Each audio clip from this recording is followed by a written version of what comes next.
Don మీడియాకు స్వాగతం. పేరంటపల్లిలో శివరాత్రికి అభిషేకాలు, భజనలు, పూజాది కార్యక్రమాలు. ఏలూరు జిల్లా, వేలేరుపాడు మండలం, పాపికొండలు దండకారణ్యంలో ఉన్న పేరంటపల్లిలోని శ్రీ జననీ జగన్మాత, విశ్వమాత, ఎల్లమ్మ తల్లి, శ్రీ విశ్వేశ్వర స్వామి వారికి శివరాత్రి సందర్భంగా అభిషేకాలు, భజనలు, పూజలు అత్యంత వైభవంగా జరిగాయి. తెల్లవారుజాము 2 గంటల నుండి స్వామికి అభిషేకాలు ప్రారంభమవ్వగా 6 గంటలకు ముగిశాయి. అలా 5 రోజుల పాటు పూజాది కార్యక్రమాలు జరిగాయి. ఇక్కడ అర్చక స్వాముల పాత్ర లేకుండా స్వయంగా భక్తుల పర్యవేక్షణలో భక్తులే అభిషేకాలు, పూజలు ప్రతి ఏటా నిర్వహిస్తారు. మొదటి రోజు అభిషేకాలతో పాటు బిల్వదళాలతో స్వామివారిని అలంకరించారు.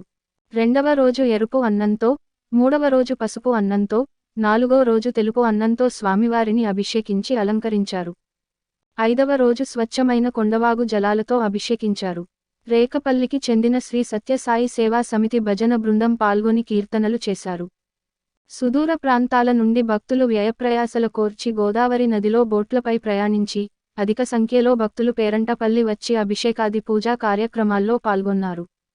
జీవనది అయిన గోదావరిమాత, కొండవాగు, దండకారణ్యం, కొండగృహలతో కూడిన పడమరముఖ శివాలయం ప్రపంచంలో ఇక్కడ మాత్రమే ఉండడం విశేషం.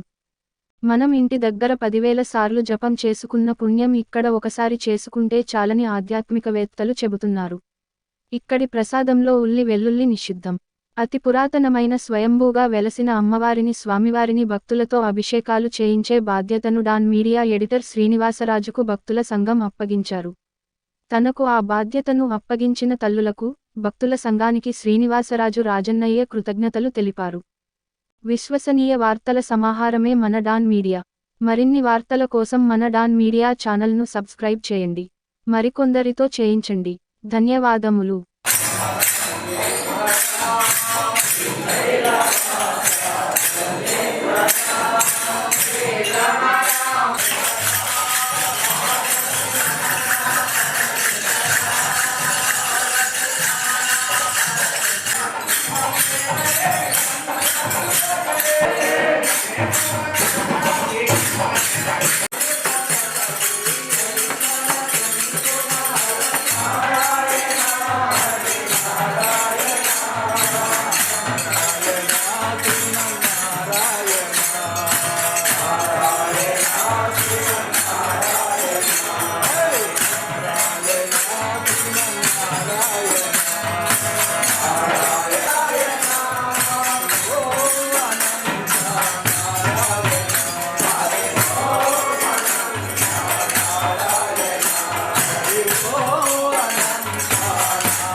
శివాయ నమో